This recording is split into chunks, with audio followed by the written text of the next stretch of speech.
बाबा एक दिन आपने बताया कि दास दासी बनने से तो साहूकार प्रजा बनना अच्छा है। ठीक बात है। हाँ, तो साहूकार प्रजा बनने के लिए क्या पुरुषार्थ करना पड़ेगा? जो प्रजा बनती है वो यहाँ पुरुषार्थ करती है बाबा के स्कूल में आके,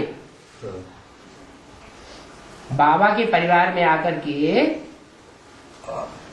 जो भी बाबा का परिवार है तैयार हो रहा है, जो प्रजा वर्ग की आत्माएं होंगी वो सिर्फ संदेश लेके चली जाएंगी या पुरुषार्थ करेंगी? पुरुषार्थ है मुख्य पवित्रता का। क्या यहाँ रह करके भी आते तो हो, लेकिन ये पक्का कर लिया पवित्रता कुछ नहीं। कौन भगवान देखता है हम पतित बनते हैं कि पावन बनते हैं, बेकार में जाते कि नहीं जाते?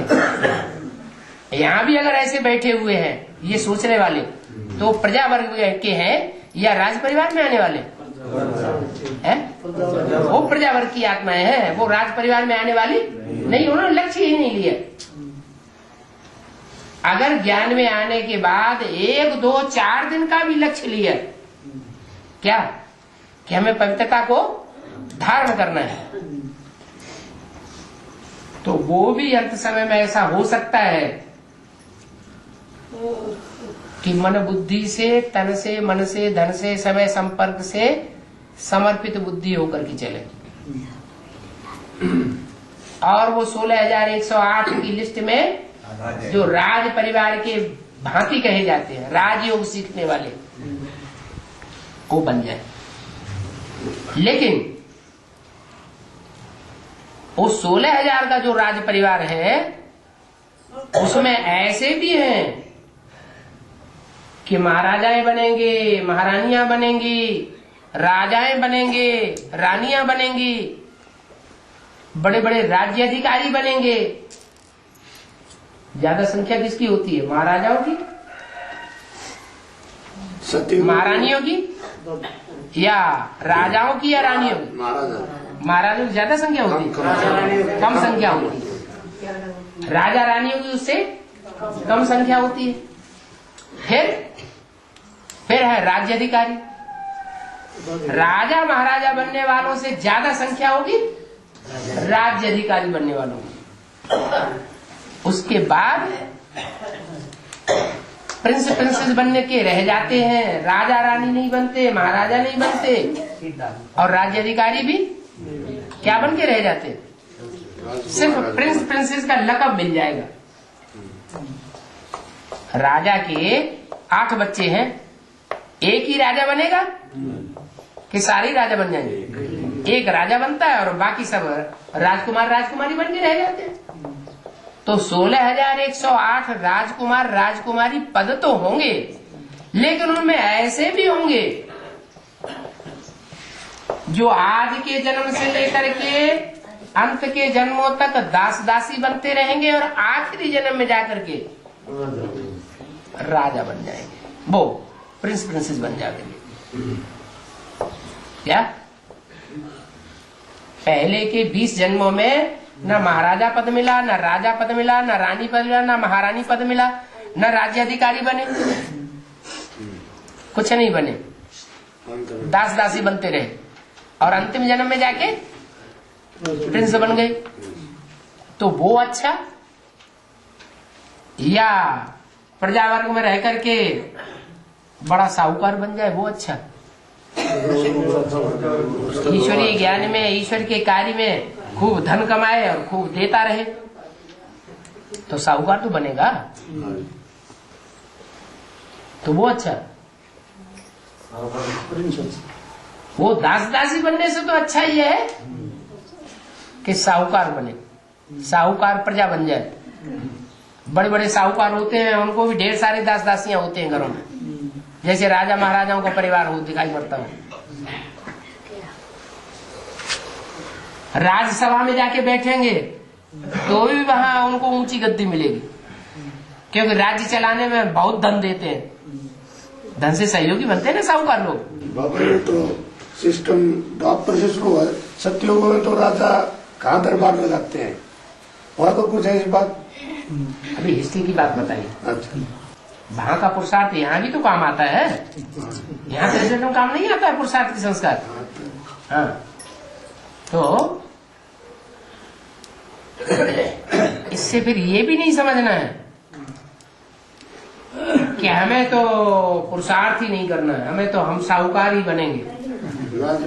साहूकार तो बनेंगे, लेकिन कंट्रोल में किसके चलना पड़ेगा? फिर भी राजा के कंट्रोल में चलना पड़ेगा। राजा के परिवार में जो प्रिंस की पदवी पाने वाला होगा, छोटा से छोटा प्रिंस होगा, वो भी हमारे ऊपर गड्डी गासेगा। लेकिन सुख के आधार पर बताया कि सुख जो है वो 16,000 की लिस्ट में जो आने वाले हैं उनमें बहुत से ऐसे हैं दास दासी बनते रहते, अपना स्वभाव संस्कार सुधारते नहीं, बाबा के घर में पड़े हैं, खाते रहते हैं, पीते रहते हैं, सोते रहते हैं, सर्विस कुछ नहीं करते, और ही ज्यादा तंग करते, दम चक्कर मचाते रहते, प्रॉब्लम बनते रहते। तो साहूकार प्रजा भट्टी तो करेंगे ना। हाँ, वो बात अलग है। जो भट्टी किए हुए नहीं है वो तो साहूकार प्रजा है। संदेश लेने का मतलब पूरा ये बुद्धि में बैठ जाए कि भगवान आया हुआ है। क्या पुरानी दुनिया जाने वाली है और नई दुनिया, इतना तो बुद्धि में बैठे। प्रजा एक मिनट, सत्युग होगा 9 लाख होगी आबादी, होगी ना, तो 9 लाख में प्रजा वर्ग के नहीं होंगे है? तो जो 9 लाख सत्युग में प्रजा वर्ग के होंगे वो भट्टी नहीं करेंगे। अरे पहले जन्म की जो प्रजा होती है उसकी भी कोई खसूसियत होती है, खासियत होती है। वो प्रजा वर्ग की आत्माएं भी यथा राजा तथा प्रजा पूरी ज्ञानी आत्माएं होंगी, बाप को पहचानने वाली होंगी, लेकिन पुरुषार्थ के मामले में अच्छा पवित्र बन।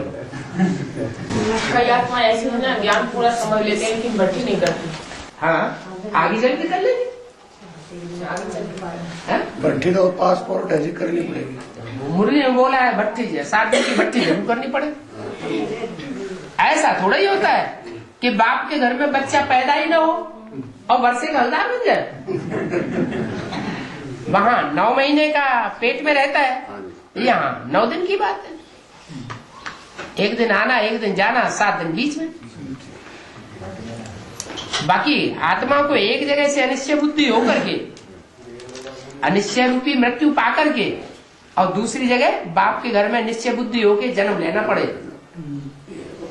अरे बच्चा जब तक बाप के घर में जन्म ही ना ले तो बाप का बच्चा कहा जाएगा क्या?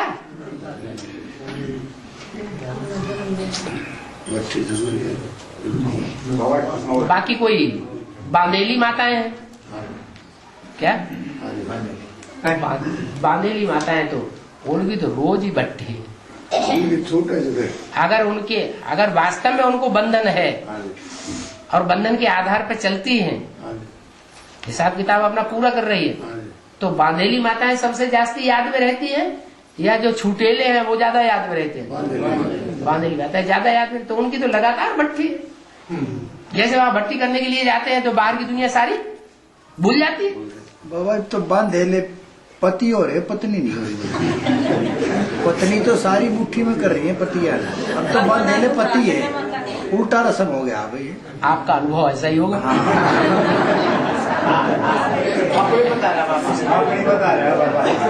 उसके लिए बाबा ने बोला है, बाबा ने बोला कोई होते हैं जोरू के गुलाम। अब बाबा के परिवार में बैठे, अब ऐसी बात नहीं कहे ना क्या? अभी तौबा तौबा।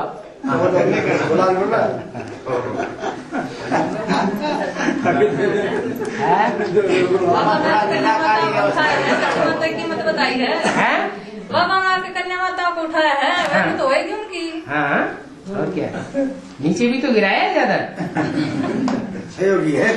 और ये हेकड़ी देखो, नीचे भी गिराया, गिराते भी जाते हैं, फिर कहते हैं हमारे ऊपर कंट्रोल करते हैं, धुनाई पिटाई भी कर देते हैं।